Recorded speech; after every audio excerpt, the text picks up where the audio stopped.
और शनिदेव की कृपा से अवश्य ही पूरी होती है।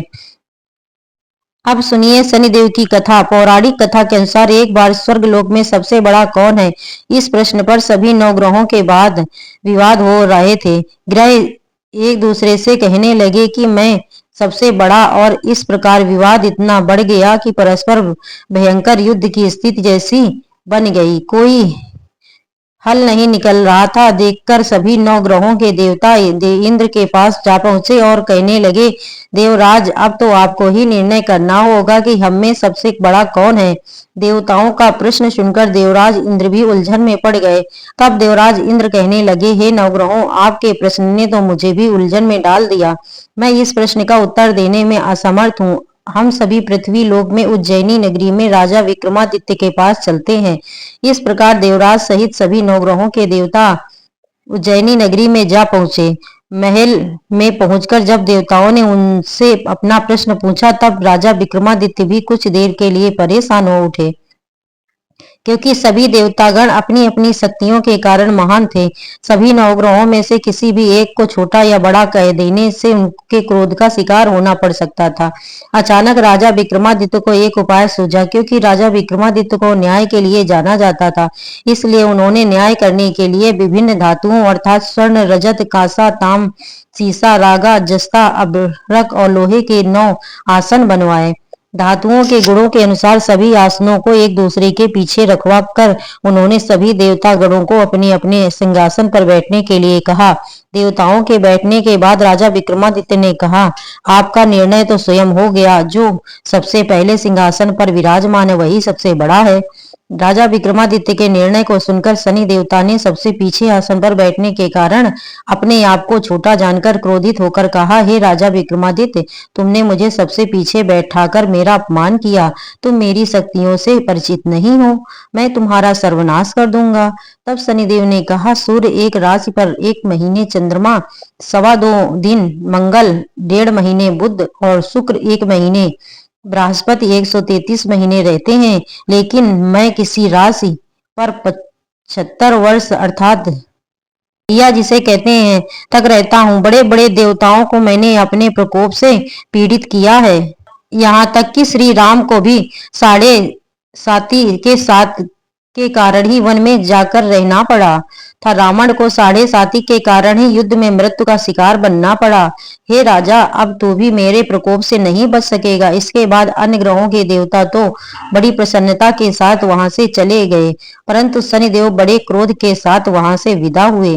राजा विक्रमादित्य पहले की तरह ही न्याय करते रहे। उनके राज्य में सभी स्त्री पुरुष बड़े आनंद से अपना जीवन यापन कर रहे थे। इस प्रकार कुछ दिन ऐसे ही सुकून से बीत गए, लेकिन उधर शनि देवता अभी तक अपने अपमान को नहीं भूल पाए। राजा विक्रमादित्य से बदला लेने के लिए एक दिन शनिदेव ने घोड़े के व्यापारी का रूप धारण किया और बहुत से घोड़ों के साथ उज्जैनी नगरी में जा पहुंचे। राजा विक्रमादित्य ने अपने राज्य में किसी घोड़े के व्यापारी के साथ आने का समाचार सुना, तो उन्होंने भी अपने अश्वपाल को कुछ घोड़े खरीदने के लिए भेज दिया, क्योंकि राजा को घोड़े पालने का भी वो शौक था। अब घोड़े तो बहुत कीमती थे। अश्वपाल ने जब वापस लौटकर इस बारे में राजा विक्रमादित्य को बताया, तो राजा ने स्वयं आकर एक सुंदर और शक्तिशाली घोड़े को पसंद कर लिया।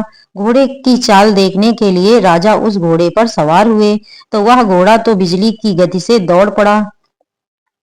तेजी से दौड़ता हुआ घोड़ा राजा को दूर एक जंगल में ले गया और फिर वहां राजा को गिराकर जंगल में कहीं गायब हो गया। अब राजा अपने नगर को लौटने के लिए जंगल में ही भटकने लगे, लेकिन उन्हें लौटने का कोई रास्ता ही नहीं मिला। भटकते भटकते जंगल में इस प्रकार राजा को जोर से भूख प्यास लगने लगी। काफी दूर तक भटकने के बाद आखिरकार राजा को एक चरवाहा मिला। राजा ने उससे पानी मांगा। पानी पीकर राजा ने उस चरवाहे को अपनी अंगूठी दे दी। फिर उससे रास्ता पूछकर वह जंगल से निकलकर पास के एक ही नगर में जा पहुंचा। अब राजा विक्रमादित्य ने एक सेठ की दुकान पर बैठकर कुछ देर तक तो आराम किया। उस सेठ से राजा ने बातचीत की, राजा के बारे में पूछा, तो राजा ने बताया कि मैं उज्जैनी नगरी में से आया हूँ। राजा की कुछ देर दुकान पर बैठने से अब सेठ को तो बहुत बिक्री हुई। सेठ जी ने राजा को बड़ा भाग्यवान समझा कि इन्हीं के कारण आज मेरी दुकान में सबसे ज्यादा बिक्री हुई है। तो उन्होंने खुश होकर राजा को अपने घर पर भोजन के लिए आमंत्रित कर दिया और उन्हें अपने घर ले गए। सेठ के घर में सोने का एक हार खूंटी पर लटका हुआ था।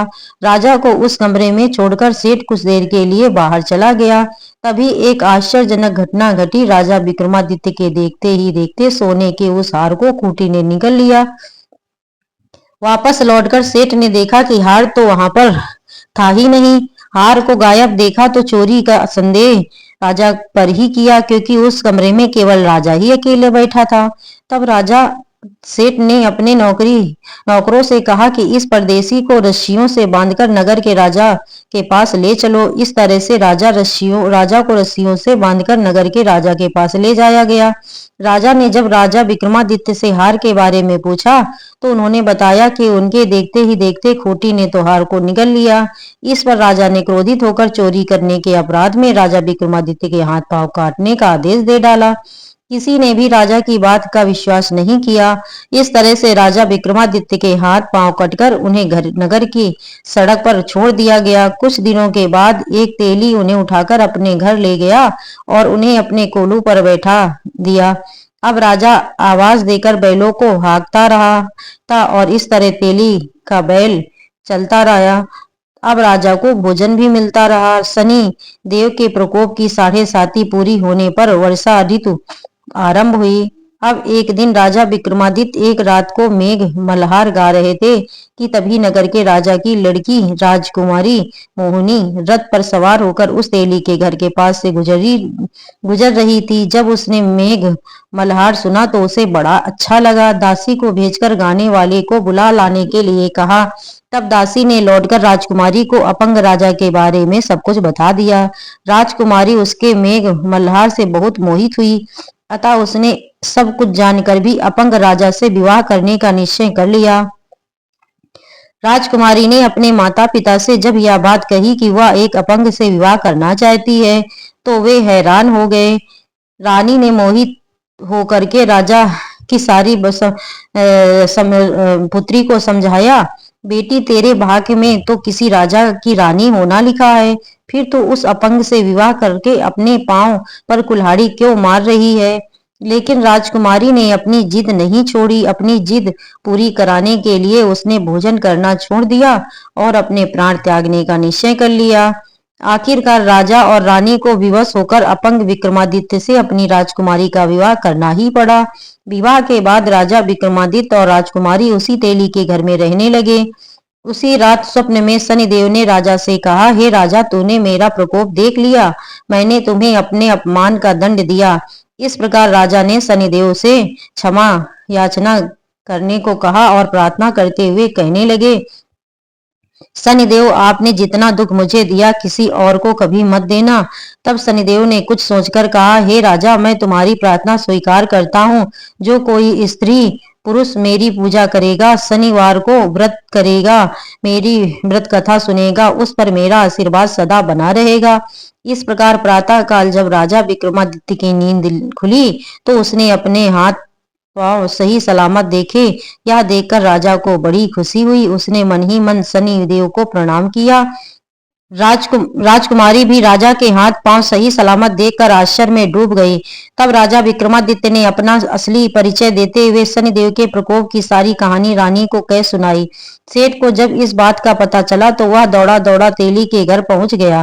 राजा के चरणों में गिरकर क्षमा मांगने लगा। राजा ने उसे क्षमा कर, क्योंकि यह सब तो शनिदेव के प्रकोप के कारण हुआ था। सेठ राजा को अपने घर ले गया और उन्हें भोजन कराया। भोजन कराते समय वहां एक आश्चर्यजनक घटना घटी। सबके देखते देखते उस खूंटी ने हार उगल दिया। यह देखकर सेठ बड़ा प्रसन्न हुआ और सेठ ने अपनी बेटी का विवाह भी राजा के साथ कर दिया। बहुत सारे स्वर्ण आभूषण और धन आदि देकर राजा को अपनी बेटी के साथ विदा कर दिया। अब राजा विक्रमादित्य राजकुमारी मोहिनी और सेठ की बेटी के साथ उज्जैनी नगरी में पहुंचे तो नगरवासियों ने बड़ी खुशी से उनका विवाह किया। अगले दिन राजा विक्रमादित्य ने पूरे राज्य में घोषणा करा दी कि शनिदेव सभी देवों में सर्वश्रेष्ठ हैं, इसलिए हर स्त्री और पुरुष शनिवार को उनका व्रत करे और व्रत कथा अवश्य सुने। राजा विक्रमादित्य की घोषणा से शनिदेव बड़े प्रसन्न हुए। शनिवार का व्रत करने और व्रत कथा सुनने के कारण सभी लोगों की मनोकामनाएं शनिदेव की कृपा से पूरी होने लगी। सभी लोग बड़े आनंद पूर्वक रहने लगे। बोलिए शनि देवता की जय।